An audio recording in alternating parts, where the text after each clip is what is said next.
If you thought it came from a lab, if you raised that, you were called a nut job, you got censored on Twitter, you were blacklisted on Twitter, you were even called a crackpot by the very scientist who in late January sent emails to Dr. Fauci and said it came from a lab.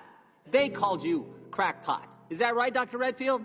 I think the most upsetting thing to me was the Baltimore Sun calling me a racist because I said this came from a Wuhan lab.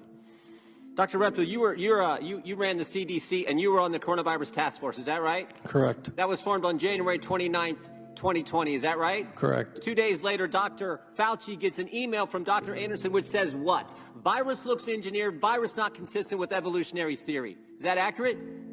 That's my understanding. Next day, I know. Did he share that email with you, by the way, Dr. Redfield? No. As a member of the task force, as a head of CDC, did he share that email with you? No. Okay. Next day, February 1st, Dr. Gary sends Dr. Fauci another email. That email says, I don't know how this happens in nature, but it would be easy to do in a lab. Did he share that email with you, Dr. Redfield? No. 3 days later, they changed their position 180 degrees. The question is why? Two of the signatories of the original email to Dr. Fauci, that's Dr. Anderson and Dr. Gary, were awarded a $9 million grant for the... So there's 9 million reasons why they changed their mind. They get $9 million from Dr. Fauci. So the director of national intelligence knew this thing came from a lab. The Secretary of State knew this thing came from a lab. Common sense tells you this thing came from a lab.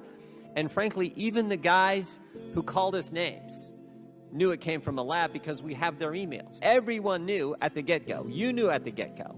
And yet, they tell us just the opposite. Why? They didn't want unwanted attention to the relationships that were taking place between Western virologists and those working within maybe the Wuhan Institute of Virology and funding sources for some of that research. Our money to a lab in China that wasn't up to code, that was doing gain-of-function research, and that's where this thing came from. That's what they didn't want us to know. You agree with that, Mr. Ratcliffe? I do agree with that. The journal article that said SARS coronavirus is poised for human emergence in 2016. And what, you might ask, Dave, was the coronavirus poised for human emergence? It was WIV1, Wuhan Institute of Virology Virus 1.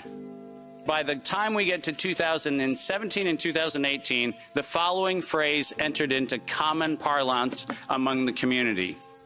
There is going to be an accidental or intentional release of a respiratory pathogen. 4 times in April of 2019, 7 months before the allegation of patient number 1, 4 patent applications of Moderna were modified to include the term accidental or intentional release of a respiratory pathogen as the justification for making a vaccine for a thing that did not exist. In September of 2019, the world was informed that we were going to have an accidental or intentional release of a respiratory pathogen so that by September 2020, there would be a worldwide acceptance of a universal vaccine template. That's their words, right in front of you on the screen.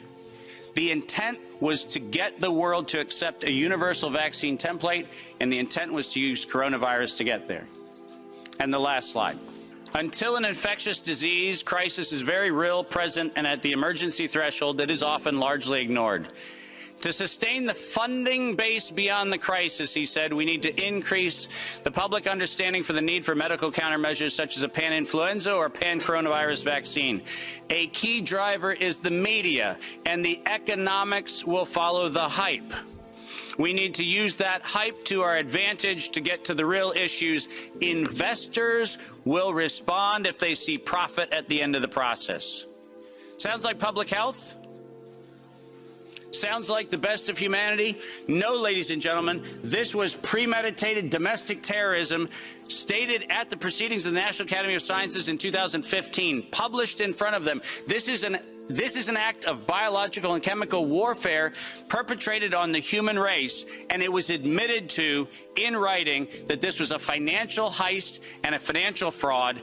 Investors will follow if they see profit at the end of the process. Major platforms all had high response rates and had 35% of URLs shared with Facebook, Instagram, Twitter, TikTok, and YouTube were either labeled, removed, or soft blocked. FBI agent Elvis Chan testified the FBI alone sends encrypted lists to social media accounts, sometimes containing hundreds of accounts and URLs in each list to platforms for censorship 1 to 5 times per month. Social media platforms boast that it surveilled 859 million tweets, 21,897,364 tweets on tickets as misinformation. Is that right? That's correct. Did the government pressure social media to censor Americans for saying things like natural immunity is real? Absolutely. Did the government pressure social media to censor Americans for saying things like gain-of-function research happened in that lab in China? Absolutely. Did government pressure social media to censor Americans for saying things like the virus likely came from a lab?